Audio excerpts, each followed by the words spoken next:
চাঁপাইনবাবগঞ্জে জাতীয় মৎস্যপক্ষ ২০২৬ উদ্বোধন করেন ডিসি আবু ছালে মোহাম্মদ মুসা, জঙ্গি মাহিদুল ইসলাম ফরহাদ।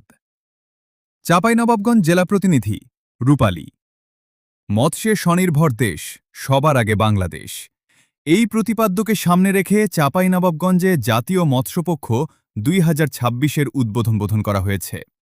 রবিবার ১৬ আগস্ট সকাল ৯টায় জেলা প্রশাসন ও মৎস্য অধিদপ্তরের যৌথ উদ্যোগে জেলা প্রশাসকের কার্যালয়ের সম্মেলন কক্ষে উদ্বোধনী অনুষ্ঠান, আলোচনা সভা ও পুরস্কার বিতরণী অনুষ্ঠিত হয়। জাতীয় মৎস্যপক্ষ চলবে আগামী ৩০ আগস্ট পর্যন্ত। অনুষ্ঠানে প্রধান অতিথি হিসেবে উপস্থিত ছিলেন চাঁপাইনবাবগঞ্জের জেলা প্রশাসক আবু ছালে মোহাম্মদ মুসা জঙ্গি। অনুষ্ঠানে সভাপতিত্ব করেন জেলা মৎস্য কর্মকর্তা মোহাম্মদ শামিদ শাহিনুর রহমান। বিশেষ অতিথি হিসেবে উপস্থিত ছিলেন চাঁপাইনবাবগঞ্জের অতিরিক্ত পুলিশ সুপার প্রশাসন ও অর্থ NM Wasim Firoz, civil surgeon doctor AKM Shahabuddin, সদর উপজেলা নির্বাহী অফিসার মারুফ আফজাল হোসেন সহ সংশ্লিষ্ট কর্মকর্তারা।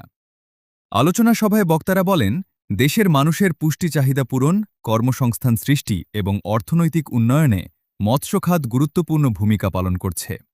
জেলার মৎস্য উৎপাদন আরও বাড়াতে জলাশয় সংরক্ষণ, আধুনিক প্রযুক্তির ব্যবহার এবং টেকসই মৎস্য চাষের ওপর গুরুত্বারোপ করা হয়। বক্তারা মৎস্য সম্পদ রক্ষায় সবাইকে সচেতন হওয়ার পাশাপাশি প্রাকৃতিক জলাশয়